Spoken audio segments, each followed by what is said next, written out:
हरिओम हरिओम हरिओम। आप सब लोग सुखी, आनंदित और प्रसन्न रहें, ऐसी प्रभु से प्रार्थना है। आज का जो हमारा विषय है वो है मेरी गुरु माता का ध्यान अवस्था में एक दिव्य मंदिर का दर्शन। और वो दिव्य मंदिर मेरठ में स्थित है। इस मंदिर के दिव्य दर्शन की चर्चा मैं करूं, उससे पूर्व मेरा आप सबसे निवेदन है कि मेरे YouTube चैनल को अधिक से अधिक लाइक करें, सब्सक्राइब करें, शेयर करें। धन्यवाद।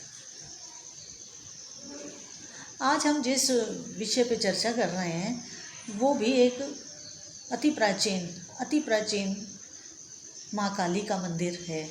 वो भी मेरठ में स्थित है। उसका मेरी गुरु माता ने लखनऊ में अपने आसन पर बैठकर एक दिन ध्यान अवस्था में दर्शन किया। दर्शन अत्यंत दिव्य था, अत्यंत रोमांचकारी था और बहुत अति सुंदर था। हमारी गुरु माता ने देखा ध्यान अवस्था में कि वो एक अति प्राचीन मंदिर के मुख्य द्वार पर खड़ी हैं और उसके पश्चात मुख्य द्वार से वो भीतर गई मंदिर के। तो मंदिर के भीतर जाते ही मंदिर के बहुत सुंदर, अति सुंदर बगीचे हैं वहाँ पे अंदर मंदिर में, बड़े मनमोहक, बड़े दिव्य सुगंधि से भरपूर और प्रोत सुगंधि से बड़ा दिव्य बगीचे हैं मंदिर के अंदर। सब तरफ, चारों तरफ बीच में चलने का एक रास्ता है। तो गुरु माँ हमारी उस रास्ते से होते हुए मंदिर के गर्भगृह तक पहुँची। मंदिर तो अति प्राचीन था, अति मनमोहक, उसके सारा अति सुगंधित उसका सारा वातावरण था और साफ सुथरा भी था। लेकिन वहाँ ना तो भक्त थे और ना ही वहाँ कोई पुजारी उनको दिखाई दिया। तो माँ ने सोचा कि जब मंदिर है, मंदिर साफ़ सुथरा भी है और बाग बगीचा भी मेंटेन्ड है, तो ज़रूर यहाँ पर पुजारी भी होंगे। तो जो मंदिर के गर्भगृह के पास पहुँची तो वहाँ कॉरिडोर बना हुआ था। तो वो उस कॉरिडोर में चलने लगी। उस कॉरिडोर में चलते हुए वो अंत में एक कमरे तक पहुँची। उन्होंने सोचा कि ये जो मंदिर में जो कमरा है ये पुजारी जी का होगा, पुजारी जी इस कमरे में निवास करते होंगे, ये उनका वासस्थान होगा। तो माँ ने उस कमरे को खटखटाया। तो जब उस दरवाजे को उन्होंने खटखटाया तो वो स्वतः खुल गया। और जब वो दरवाज़ा स्वतः खुला तो माँ ने क्या देखा? माँ ने देखा कि वो कमरा नहीं है, वो बहुत बड़ा हॉल है, बहुत विस्तृत हॉल है। और उस हॉल के अंदर सोने के सिंहासन लगे हुए हैं और उन सोने के सिंहासनों के ऊपर सारी देवियाँ विराजमान हैं और उन देवियों ने दिव्य भूषण पहन रखे हैं। जो सोने के ही भूषण हैं, उनमें तरह तरह के हीरे जवाहरात जड़े हुए हैं, सोने का मुकुट है। बहुत अति दिव्य दर्शन है वो और बड़ी चमक है उस हॉल में और बहुत चमकता दमकता एकदम वो दिव्य हॉल है। सोने के सिंहासनों पर देवियाँ विराजमान हैं, अति सुंदर लाल रंग की साड़ियाँ पहन रखी हैं, सोने के हीरे जवाहरात के आभूषणों से बहुत प्रोत हैं। माँ, मेरी गुरु माँ, वो दिव्य दर्शन करके, माँ को तो उन देवियों के नाम तक नहीं मालूम थे कि वो कौन कौन सी देवियाँ थी।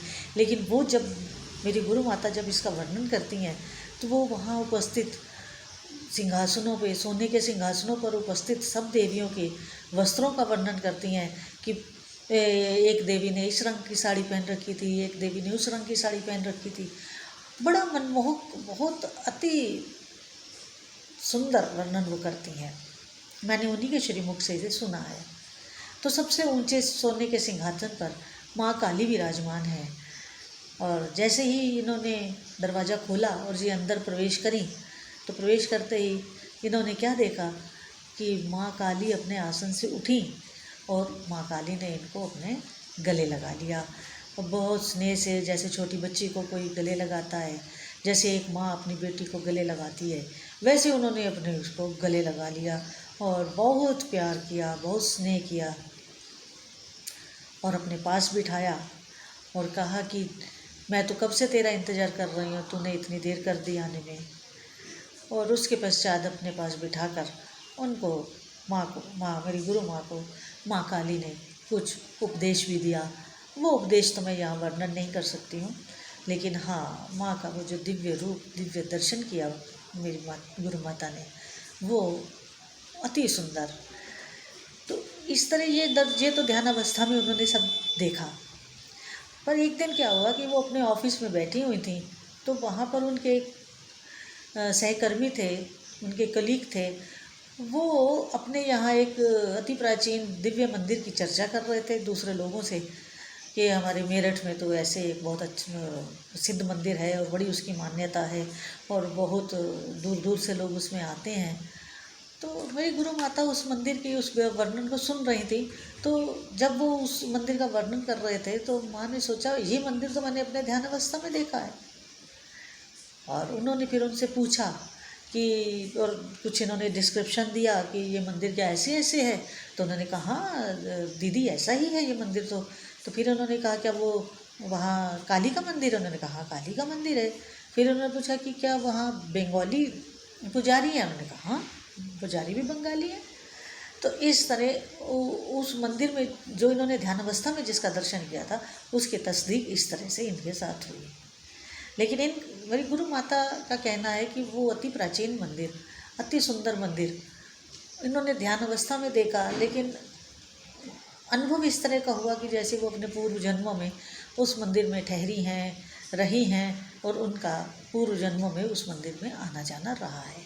ऐसा उनका श्रीवचन है अपने श्रीमुख से।